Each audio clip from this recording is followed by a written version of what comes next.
I think it's something like a sentinel site where each year new cases come forward, and the complexion of what's going on with work injuries and workplaces evolves. So that's in some ways my interest in newcomer workers and the challenges faced, because 20 years ago, I don't think some of the big processing plants were even built. So the economy has changed dramatically. Work is an income and is hugely important for quality of life, and so I'll speak a little bit to those experiences. I just wanted to touch on a few things that Rick and Sandy were saying, and a little bit about my vantage point. So I'm a medical doctor, and in a part-time practice over these decades, meet hundreds of injured workers at various stages in their process, usually well downstream of the causes in the workplace that led to an injury or a health complaint, whether or not a WCB claim was filed at the time or came later, what information was handled, and typically I see a biased population. The ones that were successfully recovered and returned to work, they've got no, so I see the ones where things didn't work out well. So admittedly it's skewed, and I can sort of endorse the criticisms from Rick and Sandy that the system doesn't work well in all cases, and there's issues of justice, there's issues of science, there's issues of business as usual, and it's a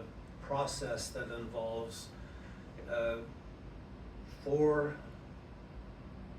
key stakeholders, I'd say. There's the worker doing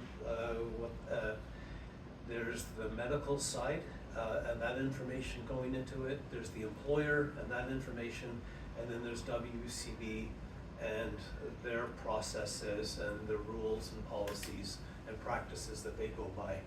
So usually the shock for an injured worker is how complex this is, and feeling like their story may get lost in all these competing forces at play, and it's true. So the issues of documentation, the exhortation, that is important. It's kind of hard to go through and have that front of mind, and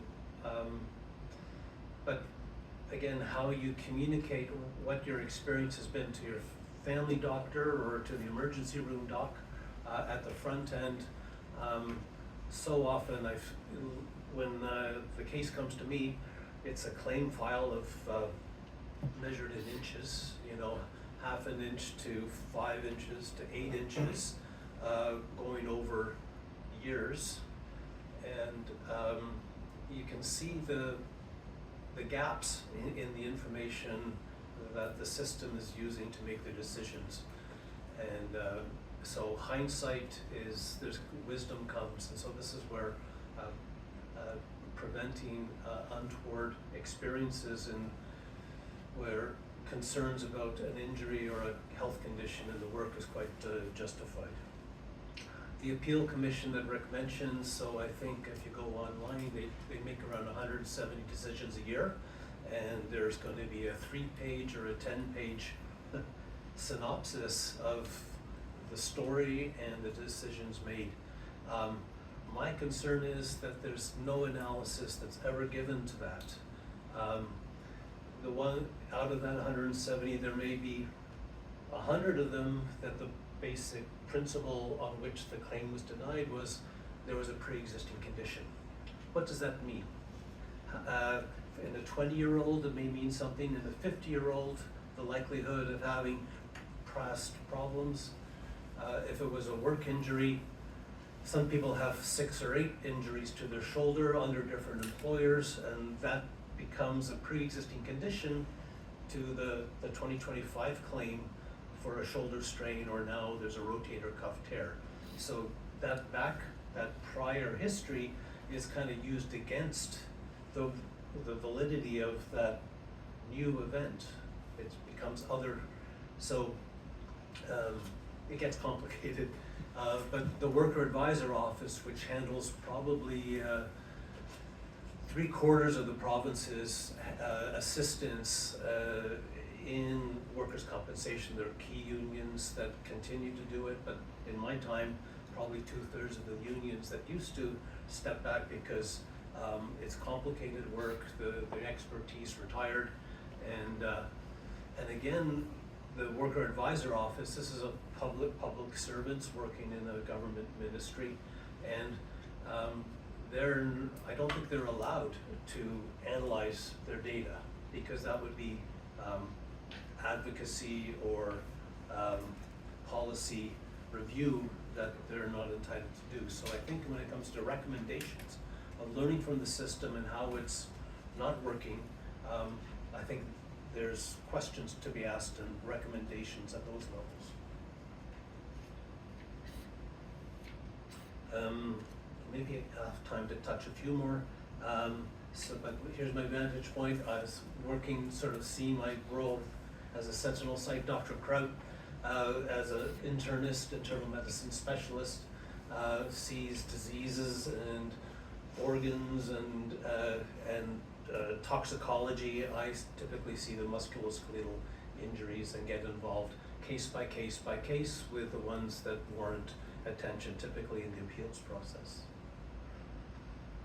Few slides, I touch on 3 things.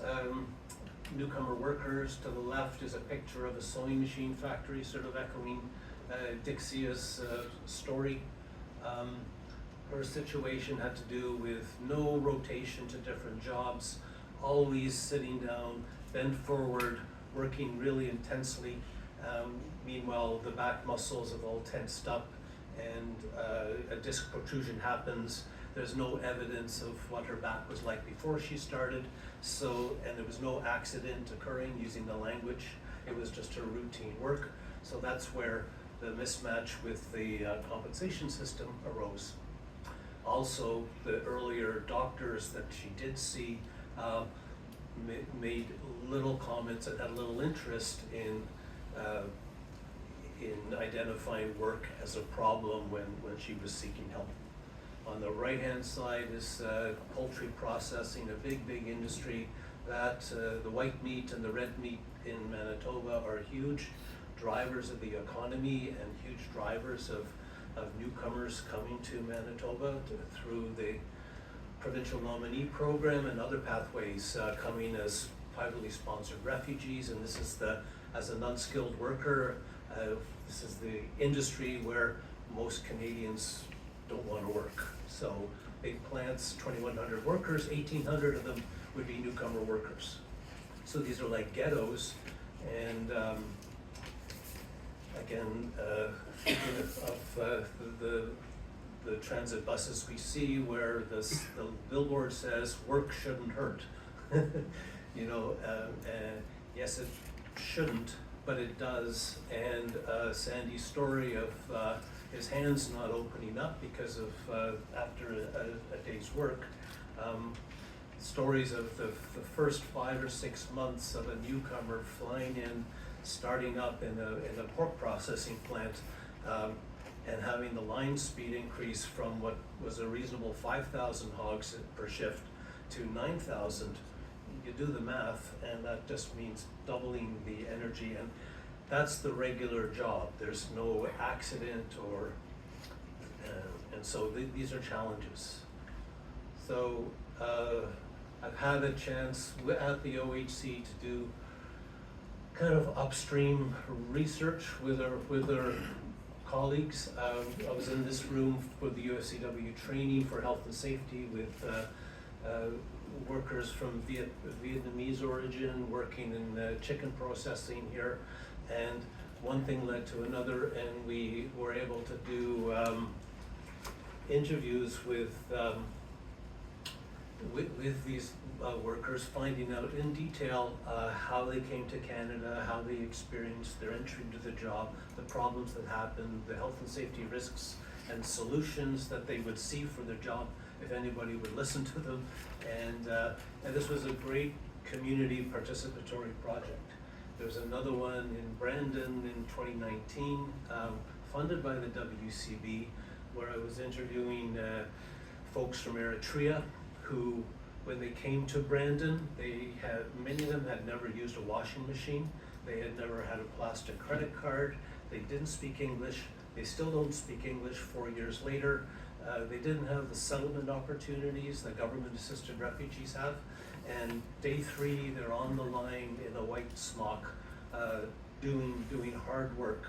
And so I just, hard stories, and their horizons for what life could be like in Canada is pretty narrow. So I share some of these experiences, and earlier this year there was a PhD student at Community Health Sciences who worked with Migrante, Manitoba, interviewing Filipino workers in the Nipawa plant and pork processing, seasonal agricultural workers, through translation, through processes.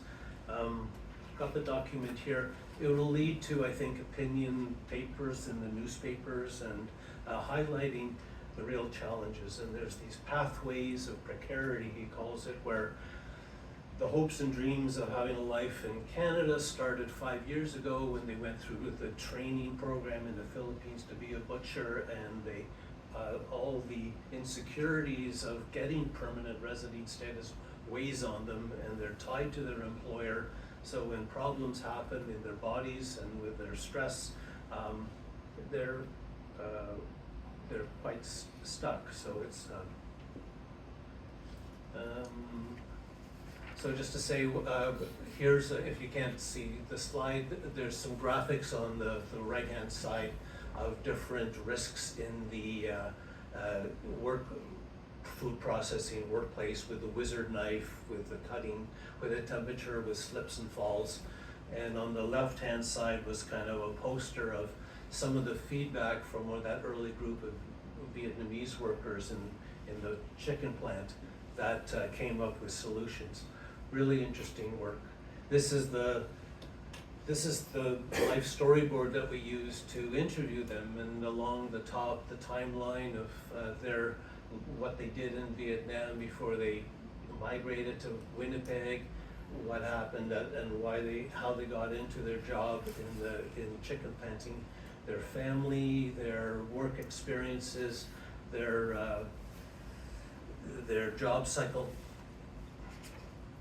So that's yeah. So and I have some documents and reports that were generated, and they're online at our website, OHC. So I touched on workers' compensation claims, the claim filing, injury versus soreness, claims acceptance. On the right-hand side, you can see the one-page doctor's first report. They have one line to describe how the injury occurred, and one line to describe the diagnosis. Solely very poor in terms of a repetitive strain.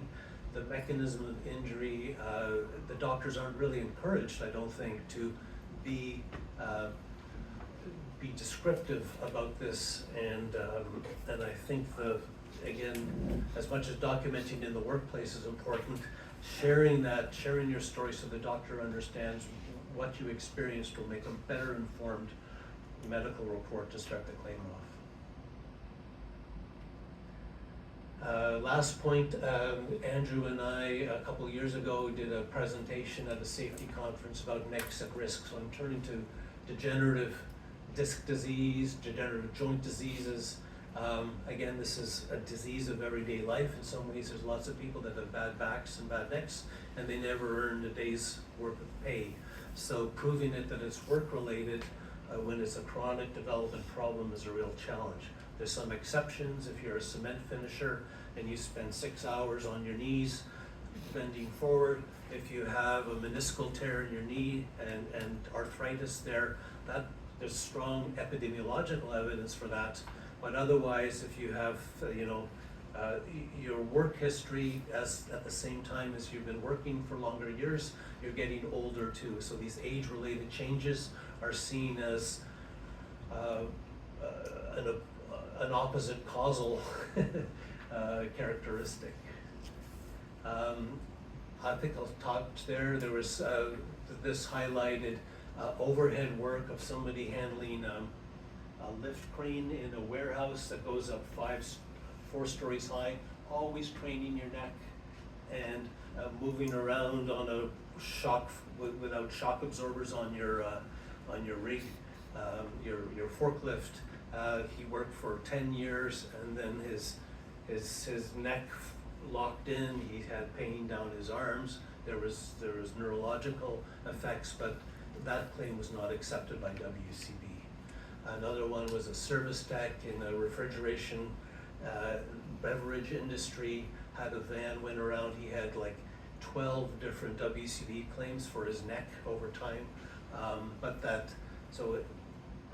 too was not accepted because the diagnosis was more degenerative condition. So these are some of the challenges. A little bit of anatomy shows necks are complicated. There'd probably be 50 different medical and surgical diagnoses in this range alone. So sometimes you might have 5 diagnoses from 3 doctors, and the WCB claim ends up arguing which one is compensable and which ones aren't. So it can easily get messy. So I'll stop there. Thank you.